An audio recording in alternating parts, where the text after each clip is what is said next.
ہاں جی، سب کو السلام علیکم ورحمۃ اللہ۔ آج ایجپٹ کے حوالے سے بات کریں گے۔ اللہ تعالیٰ نے چانس دیا حال ہی میں ایجپٹ جانے کا۔ ایجپٹ کا ایک شہر ایسا ہے جو صرف یورپ ہی کے لیے بنایا گیا ہے ٹورزم کی نیت سے۔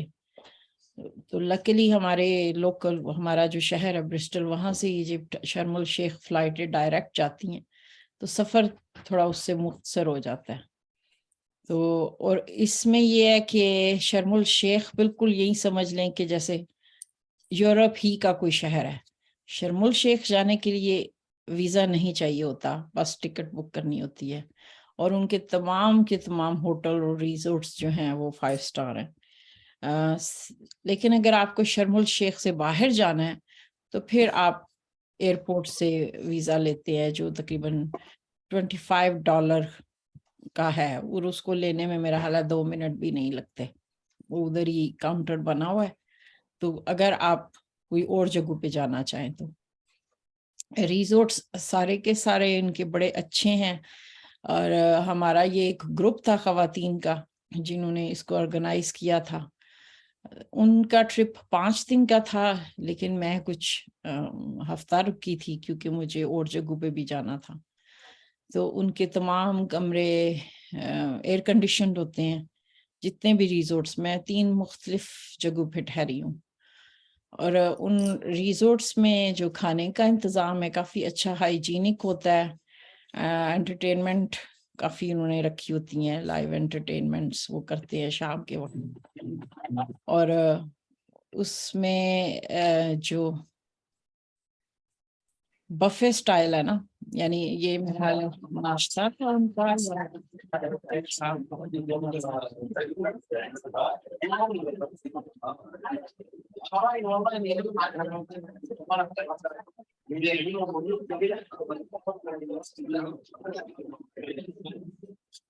لڑکیوں مختلف قسم کے آواز ڈرائی فروٹ یا پھل۔ السلام علیکم۔ American fluffers یا pancakes، sausages، چکن کے، بیف کے، ابلے انڈے، بینس،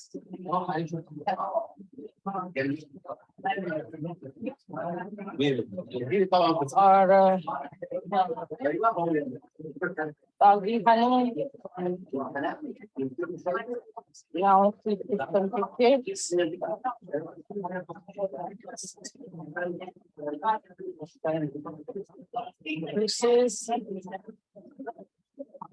اور چائے یا کافی، اس میں کیا ناشتہ کرنا ہے؟ اچھا، یہ ان کی بفے ارینجمنٹ رات کے وقت بھی ایسے ہوتی تھی، اور صبح ناشتے میں بھی ورائٹی بہت زیادہ تھی۔ ایک دلچسپ بات بتاؤں آپ کو، بھی سن کے ہنسی آئے گی۔ ہم لوگ جن کی زندگیاں یورپ میں گزری ہیں، ہمیں ایک عادت ہو جاتی ہے کہ حلال، دماغ فوراً کھانے کا دیکھتی سوچنے لگتا ہے حلال ہے یا نہیں۔ تو چونکہ سوسیجز تھے بہت سارے، تو حالانکہ پتہ تھا مسلم ملک ہے، لیکن اس کے باوجود 2-3 دفعہ ایسے ہوا ہے کہ عادتاً منہ سے نکلا۔ تو شیف سے میں نے پوچھا یہ حلال ہے؟ تو وہ شیف بیچارہ حیران ہو کے میرا منہ دیکھ رہا، کسی نے آج تک یہ سوال نہیں کیا۔ کہتا ہے حبیبی کلو حلال کلو حلال۔ یہ مسلم ملک ہے تو یا کیا چیز حرام ہونی ہے؟ لیکن ہم بھی عادت سے مجبور ہیں۔ اچھا، یہ مسجد مصطفیٰ تھی شرم الشیخ میں۔ شرم الشیخ میں کچھ ہسٹوریکل نہیں ہے، سارا شہر پچھلے 10 سالوں میں بنا ہے، اور ابھی جو کلائمیٹ چینج کی میٹنگ ہے وہ بھی شرم الشیخ ہی میں ہوئی ہے۔ وہاں پہ بڑی مساجد 2 ہی تھیں، ایک یہ مسجد مصطفیٰ اور ایک ابھی آگے چل کے میں دکھاؤں گی مسجد صحابہ۔ تو یہاں پہ ہم نے ظہر اور عصر کی نماز پڑھی تھی۔ یہ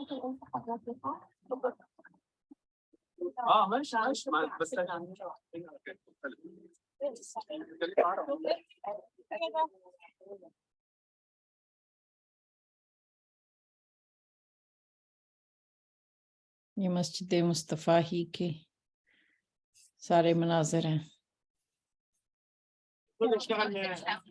یہ درمیان میں ویڈیو میں نے بنائی ہے, آگے جا کے بھی دکھاؤں گی, یہ دکھانے کے لیے کہ ایجپٹ دیکھ لے سارے کا سارا صحرا کی طرح آپ تو صرف پہاڑ, یعنی کچھ گرین نہیں دکھتا, کچھ بھی سرسبز نہیں ہے. بالخصوص وہ علاقہ جہاں پہ بنی اسرائیل گزرے ہیں اور جہاں پہ حضرت موسیٰ اور وہ سارا دیکھتے ہیں, وہ سارے کا سارا علاقہ یہ اس کے ساتھ ہی سمندر ہے.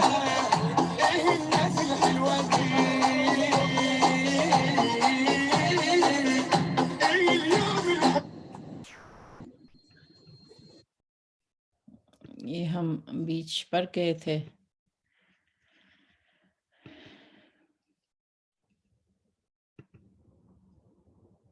اچھا, یہ چرچ شرم الشیخ میں بنایا گیا.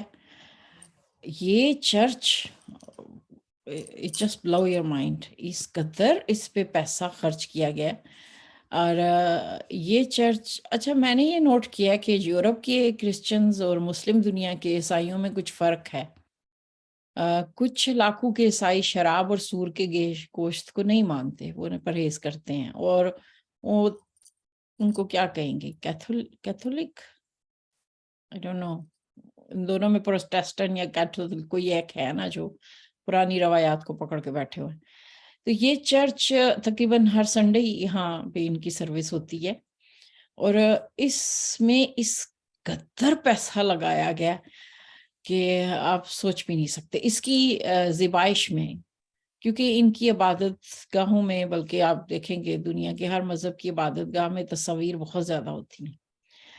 تو پورے چھت کو اتنی بڑی سطح پہ پینٹنگز بنانا, جبکہ آپ کو پتہ ہے کہ ایک چھوٹا سا پینل جو ہے جو چرچ کا ہوتا ہے, جیسے اگر یہ ایک چھوٹی سی ونڈو چھت کی دیکھ لیں تو وہ ہزاروں ڈالر اس کی قیمت ہوتی ہے.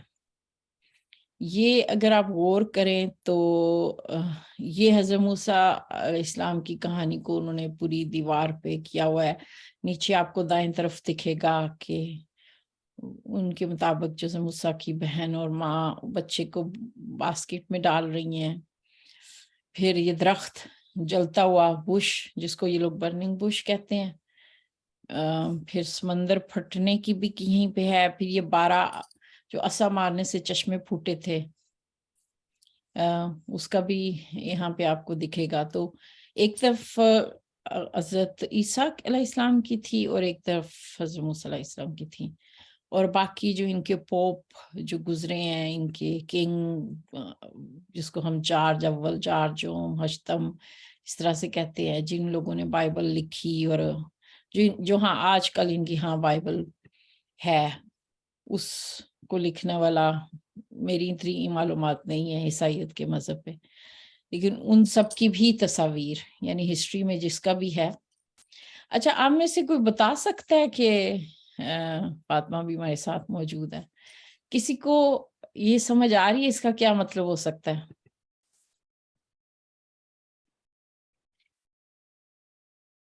فاطمہ تمہیں سمجھ آ رہی ہے کہ یہاں پہ موجود ہو؟ ممتاز بہن آپ پڑھ سکتی ہیں؟ جی جی سوری آپ دبا دی. من يرحم الفقير يقرض الرب وعنه معروفه يجازيه وعن معروفه يجازيه. جو فقیر کو قرض دے یا پیسے دے یا احسان کرے, اس کا مطلب ہے اس کا اللہ کے ساتھ قرض ہو جاتا ہے.